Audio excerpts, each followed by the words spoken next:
Hello दोस्तों। मेरा नाम है गुमनाम और आज मैं लेकर आया हूं एक ऐसी डरावनी कहानी जिसे सुनने के बाद आपके रोंगटे खड़े हो जाएंगे। इसलिए अपने कानों में ईयरफोन या हेडफोन लगा लीजिए ताकि आप इस कहानी को और गहराई से महसूस कर सकें। यह मेरी पहली हॉरर स्टोरी है, तो कृपया कमेंट करके बताइएगा कि आपको यह कहानी कैसी लगी, और अगर पसंद आए तो सब्सक्राइब करना मत भूलिएगा।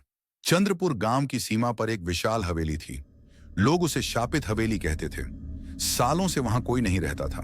दिन में भी वहां अजीब सन्नाटा पसरा रहता और रात को तो दूर से ही देखने वाले कांप जाते। गांव वालों की मान्यता थी कि उस हवेली में ठाकुर रणविजय और उसकी फैमिली की आत्माएं भटकती हैं। ठाकुर बेहद क्रूर था। जमीन हथियाने के लिए उसने किसानों को मारा, औरतों पर जुल्म किया और अपने नौकरों को तक मौत के घाट उतार दिया। कहा जाता है जब हवेली में आग लगी तो उसकी चीखें दूर दूर तक गूंजी थीं और तब से उस हवेली में कदम रखने वाला कोई इंसान जिंदा बाहर नहीं आया। गांव वाले बच्चों को डराने के लिए भी कहते, अगर शैतान को देखना है तो रात में हवेली जाओ। लेकिन अब कहानी यहां से शुरू होती है 5 दोस्तों की। अंकित, पूजा, समीर, नेहा और अजय, ये सब शहर से घूमने गांव आए थे। ये लोग एडवेंचर के शौकीन थे और गांव की कहानियां सुनकर हंसते थे। एक दिन शाम को जब गांव के चौपाल पर बुजुर्गों ने हवेली की दास्तान सुनाई तो अंकित ने मजाक उड़ाया, भूत प्रेत जैसी कोई चीज नहीं होती, ये सब अंधविश्वास है। समीर ने हंसते हुए कहा, तो फिर चलो आज रात हवेली में रुकते हैं, देखते हैं भूत कैसे आते हैं। गांव वाले घबरा गए। बच्चों, ऐसी गलती मत करना, हवेली में जाना मौत को बुलाना है। लेकिन दोस्तों ने बात नहीं मानी। रात होते ही टॉर्च, मोबाइल और एक कैमरा लेकर वे पांचों हवेली की ओर निकल पड़े। हवेली का गेट टूटा हुआ था। जंग लगे लोहे के दरवाजे को धकेलते ही भयानक चरमराहट हुई, जैसे किसी ने सोई हुई आत्माओं को जगा दिया हो। अंदर घुप अंधेरा था। टॉर्च की रोशनी से टूटी दीवारें, फटे पर्दे और जली हुई लकड़ियां नजर आ रही थीं।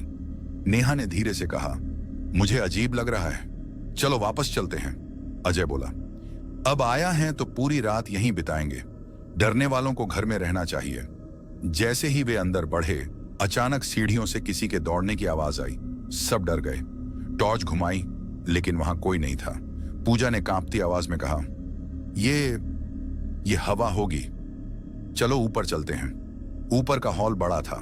दीवारों पर पुराने चित्र टंगे थे जिनकी आंखें अंधेरे में चमकती सी लग रही थीं। अचानक एक चित्र जमीन पर गिरा और अपने आप आग पकड़ ली। दोस्तों की सांसें अटक गईं। अंकित बोला, कोई ट्रिक है, किसी ने मजाक किया होगा। लेकिन गांव वालों को छोड़कर वहां कोई और नहीं था। रात गहराती गई। घड़ी ने 12 बजाए।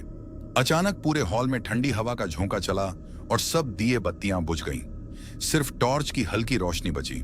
उसी रोशनी में उन्होंने सीढ़ियों पर एक औरत को खड़े देखा। उसका चेहरा काला पड़ा था, आंखें लाल और बाल बिखरे हुए। वो धीरे धीरे उनकी तरफ बढ़ने लगी। नेहा चीख पड़ी, भूत! लेकिन अगले ही पल वो औरत गायब हो गई। समीर ने कैमरे में चेक किया तो तस्वीर में साफ दिखा, पीछे खड़ी वही औरत। सभी के हाथ पांव ठंडे हो गए। अचानक हॉल में बच्चे की हंसी गूंजी। टॉर्च घुमाई तो कोने में एक छोटा बच्चा खड़ा था, लेकिन उसके चेहरे पर आंखें नहीं थीं, सिर्फ काले गड्ढे। वो हंसता हुआ गायब हो गया। अब दोस्तों को समझ आ गया ये हवेली सचमुच शापित है। लेकिन बाहर निकलने गए तो दरवाजा बंद मिल गया। जितना जोर लगाओ दरवाजा खुलता ही नहीं। अब वे हवेली के कैदी बन चुके थे।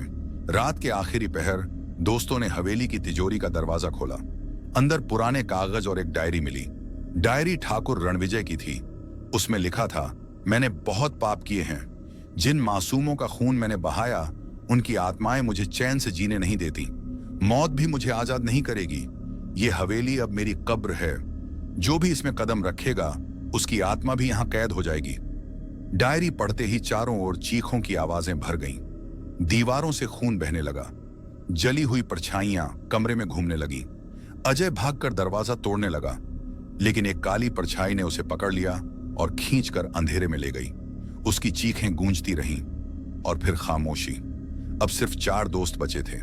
वे भागे भागे हवेली की छत पर पहुंचे, लेकिन वहां ठाकुर रणविजय की आत्मा उनका इंतजार कर रही थी। उसका पूरा शरीर जला हुआ था और आंखें अंगारों जैसी चमक रही थीं। उसने कहा, अब तुम सब भी यहीं रहोगे, हमेशा के लिए। दोस्तों ने पूरी ताकत लगाई और मंत्र जैसे शब्द चिल्लाने लगे, हमें छोड़ दो, हमें जाने दो। लेकिन अचानक गांव की सुबह की अजान की आवाज हवेली तक पहुंची। उस आवाज के साथ ही हवेली कांपने लगी। भूत प्रेत चिल्लाए और सब गायब हो गए। दरवाजा अपने आप खुल गया। चारों दोस्त बाहर भागे, हांफते हुए। लेकिन जब गांव लौटे तो सब हैरान रह गए, क्योंकि उनके साथ सिर्फ 3 लोग थे। नेहा कहीं गायब थी। पूरी जिंदगी उन्होंने नेहा को ढूंढा, लेकिन वो कभी नहीं मिली। लोग कहते हैं, अगर आधी रात को हवेली में जाओ तो नेहा की सिसकियां अब भी सुनाई देती हैं। तो दोस्तों, ये थी आज की डरावनी कहानी। उम्मीद है कि सुनकर आपके भी रोंगटे खड़े हो गए होंगे। अगर आपको ये कहानी पसंद आई हो तो इसे लाइक और शेयर जरूर कीजिए। और हाँ, मेरे चैनल गुमनाम को सब्सक्राइब करना मत भूलिएगा, क्योंकि अगली बार मैं लेकर आऊंगा एक और ऐसी ही डरावनी दास्तान। तब तक अंधेरे से सावधान रहिएगा।